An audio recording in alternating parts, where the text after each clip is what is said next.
Ini senyum, oh 15 menit dah, 15 menit aja. Jadi senyum selama 15 menit. Habis itu kita berkegiatan di luar, cari 10 orang yang disenyumin. Ya, minimal itu dalam 1 hari. Kalau bisa lebih dari itu. Kalau bisa ada yang jengkelin kita, senyumin sampai dia bingung. Sambil senyum, Bapak dan Ibu bawa ambulans. Jadi kalau sampai orang itu bingung, kita langsung punya prasangka, Allah pasti jabah, aku punya hajat. Iya. Jadi tanda-tandanya suka gitu, ketika kita sudah bertolak belakang sama urusan dunia, bertolak belakangnya kayak gimana? Assalamualaikum warahmatullahi wabarakatuh. Selamat datang di Ruang Testimoni. Tempatnya testimoni orang-orang sukses pastinya. Dan tidak banyak basa-basi lagi, mari kita simak video berikut ini.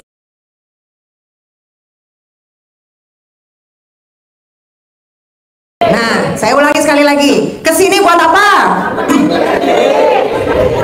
Benerin diri sendiri ya. Benerin dulu dirinya. Untuk apa? Konsentrasi ke pembenaran diri kita ke Allah. Kurang enggak, cukup enggak. Bikin takjub Allah dengan cara apa? Yang kecil-kecil dulu. Guyup sama ring 1. Itu juga bisa diberlakukan sama orang tua, diberlakukan juga sama anak, diberlakukan juga sama tetangga nggak ada urusan ya Pak. Tetangga tuh pagar, Pak. Pagar tetangga. Pagar. Ya. Jadi ketika Bapak udah berhasil ini, jangan dipikirkan udah selesai apa belum. Ya, jangan dipikirin. Karena kan kita belum bisa, kalau memang belum juga, itu tandanya ini masih ada. Ya, jadi jangan dipikirkan ini udah selesai apa belum, tapi dipikirkanlah aku sudah cukup betul-betul menyadari bahwa perbaikan diriku itu sudah aku lakukan komplit apa belum.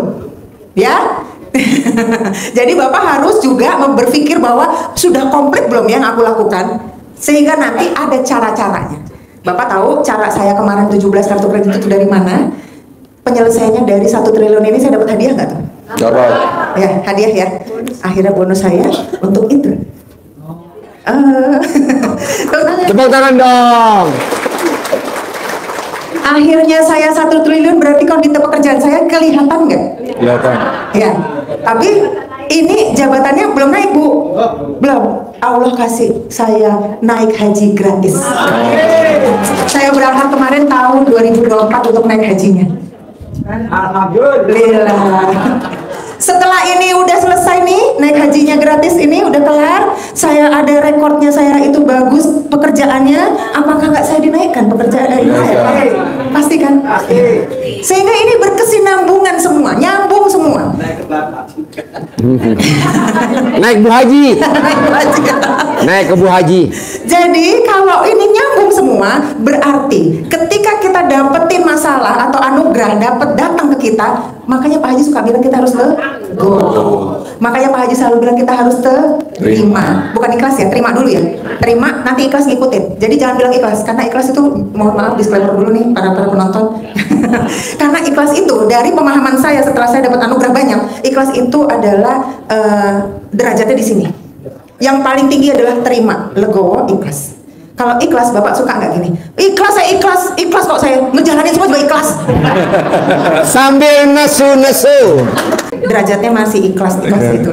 Tapi kalau sudah nggak ada mengandung kekesalan batin bahwa saya terima, nggak apa-apa, aman udah. Ntar juga ada gantinya.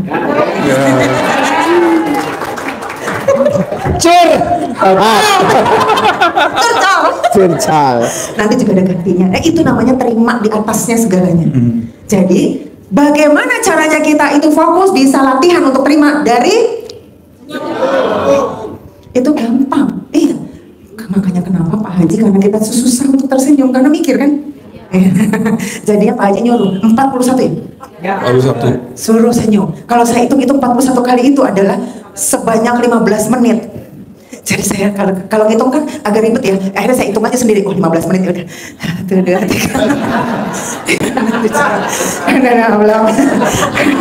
15 menit ya. Ya. Itu kan latihan pagi. Tapi bukan berarti cuma di pagi doang, Pak. Yes, gimana caranya terapinya kemudian?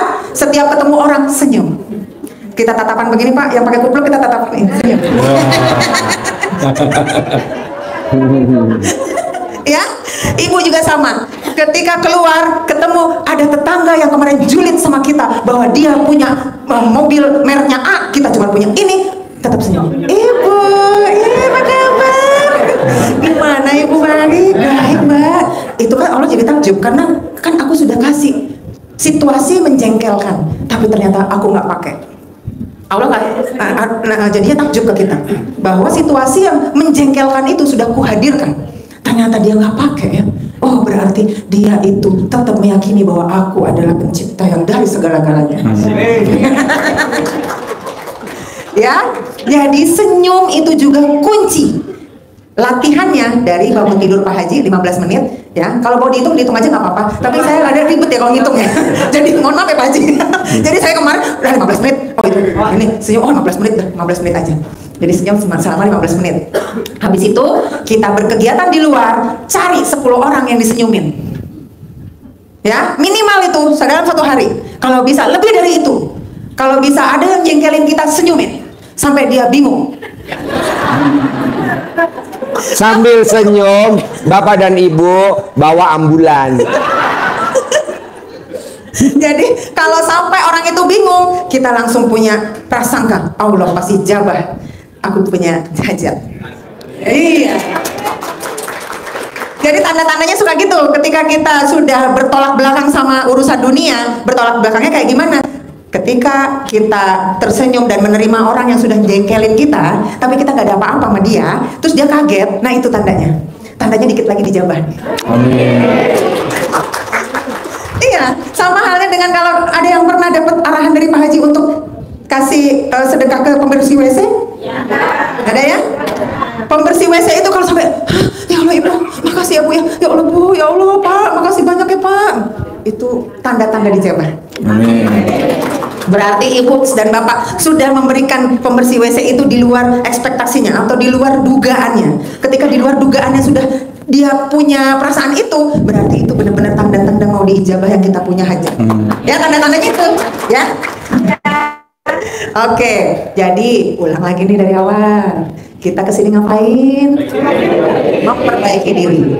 Habis memperbaiki diri kita harus apa? Ya, fokus sama 18 ilmu kandang. Untuk ibu gimana caranya biar ini bisa terlampaui, bisa tercapai? Gak boleh apa? Gak boleh buka HP, suami sama dompet. Termasuk anak ya Bu. Kadang kita kepo pengen anak kita, dia ngomong sama siapa nih? Dia sama temennya ngomongin gimana nih? Dia bergaulnya sama siapa nih? Dia nggak? Nggak boleh. Nggak boleh Bu. Itu artinya kepo. Kepo akhirnya jatuhnya nanti.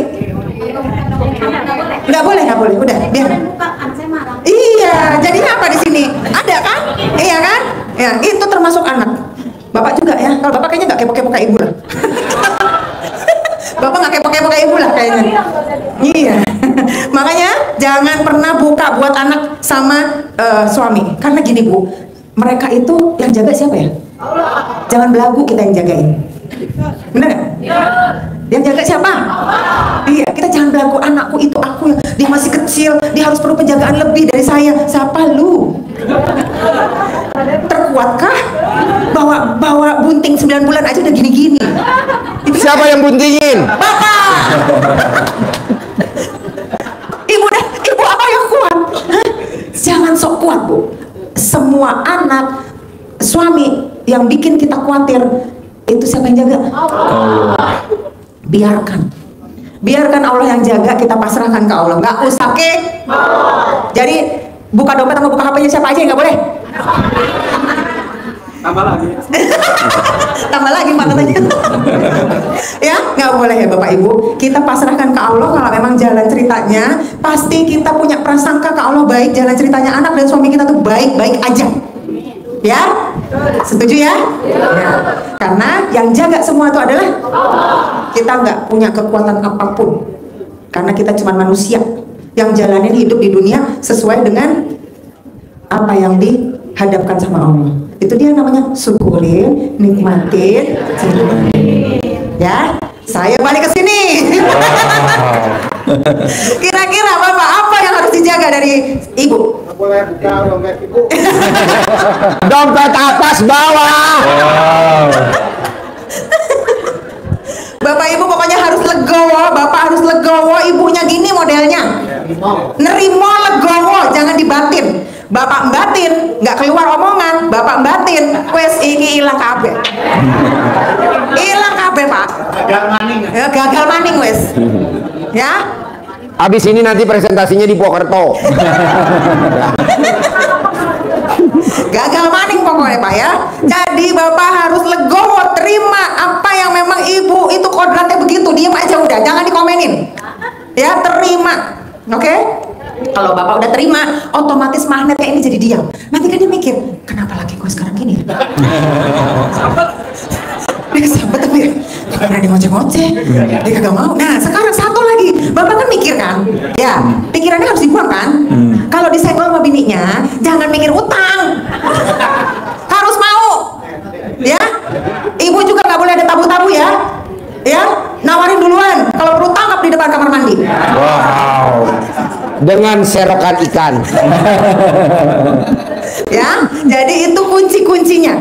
Sehingga nanti antara ini dan ini sudah bisa terlaksana dengan baik. Kalau sudah baik komunikasinya, baik kondisinya, baik semuanya urusannya, jadi ininya baik juga. Otomatis nanti Allah akan kasih, kan takjub tuh Allah tuh. Biasanya ngoceh-ngoceh nih orang, disenggol kagak mau. Yang laki juga nggak mau disenggol. Nanti dia mikir, oh dia aku kasih kondisi yang seperti ini, ternyata dia tidak terpengaruh. Baik deh kalau gitu, gue sudahin aja nih. Udah besok dibredel aja nih. Apa namanya? Yang namanya utang-utangnya dibersihin aja dengan caranya dia. Ya, jangan pengen tahu caranya ya Pak, karena kita beda ya caranya ya. Kayak suami saya punya 60 aplikasi pinjol, saya punya 40 aplikasi pinjol, kita berdua punya 100 aplikasi pinjol. Tepuk tangan dong, Ratu Pinjol, nikah dengan Raja Pinjol. Bagaimana caranya Allah menyelesaikan suami saya yang sebegitu banyak? Ternyata setengahnya adalah di bredel OJK. Kan ijab di sini. Jadi banyak tamu-tamu yang pada ijab. Alhamdulillah pinjolnya ditutup sama pemerintah. Makanya alhamdulillah kemarin pinjolnya pada datang lagi ke sini. Biar dibuka lagi sama pemerintah. Jadi bayar nggak? Enggak bayar. Jadi nggak bayar karena mau kemana? Di bredel semuanya. Iya, itu caranya Allah masing-masing. Gitu ya Pak. Nah kalau saya kemarin caranya, ada nasabah saya tiba-tiba waktu saya tahajud dia telepon, kamu kenapa? Tiba-tiba dia ngomong ke saya, kenapa? Kok tahu dia tahu kalau saya lagi kejerit sama pinjol? Siapa yang gerakin? Berarti kita fokusnya ke Allah ya, bukan ke masalahnya, bukan? Iya, fokusnya ke tempatnya Allah ini ngapain? Fokusnya untuk mikir tuh mikirnya ke Allah itu ngapain ya? Aku biar Allah tuh mau sama aku tuh menerima apa yang aku tindak. Fokusnya apa yang Allah kira-kira apa yang aku kerjakan?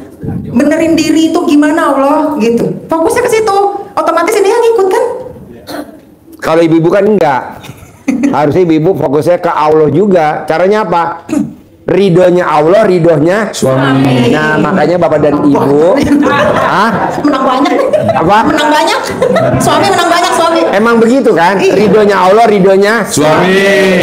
Harapan saya, semoga siapa saja yang telah menonton video ini jadi terinspirasi, dan saya doakan semoga semua hajat Bapak Ibu semuanya bisa cepat terkabul, dan saya doakan Ibu Bapak semuanya bisa secepatnya datang ke RDIY dan bertemu dengan Pak Haji dan anak-anak yatim tentunya. Amin amin ya rabbal alamin.